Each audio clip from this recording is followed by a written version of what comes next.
A idade chega para todos, mas buscar saúde, evitar complicações é algo que todos nós podemos fazer desde cedo. Muitas vezes a nossa atitude hoje vai amenizar os impactos de futuras síndromes geriátricas. E este é o nosso assunto hoje com o médico geriatra, doutor Roberto Esmeraldino. Boa tarde, doutor. Seja bem-vindo. Boa tarde, Vanessa. Boa tarde a todos. É um prazer estar aqui no seu programa.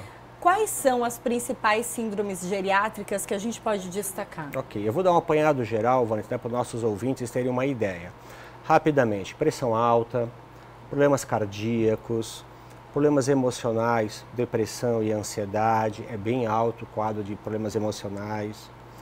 Doenças neurológicas como Alzheimer, doença de Parkinson, AVC, diabetes, artrose, que é problema nas articulações, e osteoporose, que são os ossos mais fracos. Eu dei um apanhado nas principais que a gente vê no dia a dia. E essas síndromes, elas comprometem a capacidade, seja ela de locomoção, de raciocínio, de interação social? Vanessa, toda doença a gente divide em graus, desde grau inicial a grau moderado a grau severo, né? Como você falou no início, quanto mais cedo a gente começa a tratar ou prevenir essas doenças, melhor. Quanto mais grave, no grau moderado ou mais severo, eu vou dar um exemplo rápido, uma artrose, osteoartrose, em grau moderado ou severo, acomete totalmente a vida da pessoa, né? A qualidade fica bastante comprometida. E como que a gente faz um diagnóstico precoce para, de repente, iniciar um tratamento antes mesmo de ter problemas, por exemplo, de artrose? A primeira coisa, quanto mais cedo a pessoa começa a se cuidar, melhor. Isso todo mundo sabe. O nosso envelhecimento vai depender dos nossos cuidados nas idades mais cedo. Mas quem nunca começou, comece em algum momento a se cuidar, né? Eu diria, vai ter que ter uma orientação médica de um profissional, né? Eu acho que é muito importante o que você perguntou sobre, chama-se prevenção, né? Eu acho que todos os médicos vão ter que saber, começar a falar de prevenção para a criança, para o adolescente, para o adulto e até o idoso, para que essas doenças ou não venham a chegar, ou se cheguem, comecem a ser tratadas em fases mais iniciais. Por exemplo, a qualquer sinal diferente de saúde, né, em qualquer parte do corpo, a gente deveria, claro, procurar um especialista. E ali, aos 40, aos 50 anos, antes mesmo de uma síndrome geriátrica começar a atuar com mais gravidade no corpo, aí sim buscar um possível tratamento. É possível isso, sim, né? Sim, é possível, é possível. Como é que a gente vai fazer? Nós vamos ter que começar cada vez mais a ter a cultura da prevenção. Tá? O que é prevenção?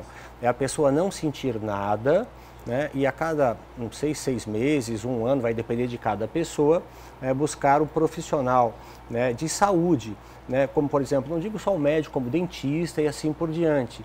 Nós vamos ter que ter essa ideia, essa cultura de prevenção e não só de tratamento com a doença já instalada. Aqui, entre as síndromes geriátricas, tem incapacidade cognitiva, né? Como que a gente percebe, como que a gente identifica isso? São os grandes Is da geriatria, né?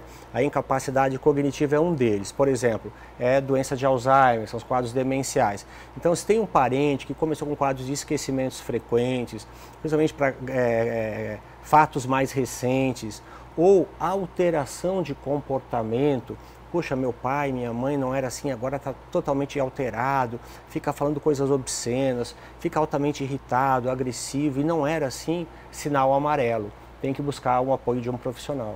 O senhor também comentou sobre depressão, né, que tem sido cada vez mais frequente. Um quadro de depressão também pode agravar outras síndromes geriátricas? Fundamental. O quadro depressivo ele é muito comum nos idosos por N motivos, né? E desde que a pessoa não esteja tratando de maneira correta, eu diria, Vanessa, o paciente vai deixar de fazer, todas as outras partes não vão funcionar, não adianta, né? As doenças dos idosos, em especial, são doenças crônicas, ou seja, na maior parte das vezes não tem cura, tem tratamento.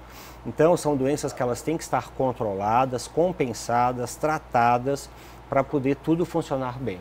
Hoje, como médico geriatra, o senhor destacaria, assim, existe um mal do século, uma principal doença que destacaria, que hoje tem sido, assim, objeto de maior atenção no teu atendimento? Olha, várias doenças cada vez mais vêm chamando a atenção e num grau cada vez maior, né?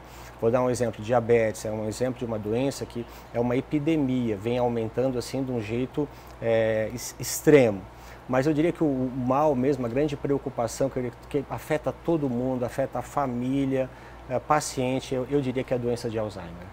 De Alzheimer complica e tanto para o paciente quanto para toda a família. Justamente, tem que tratar o paciente, mas não esquecer da família. Tem que orientar, porque muda a rotina da família total.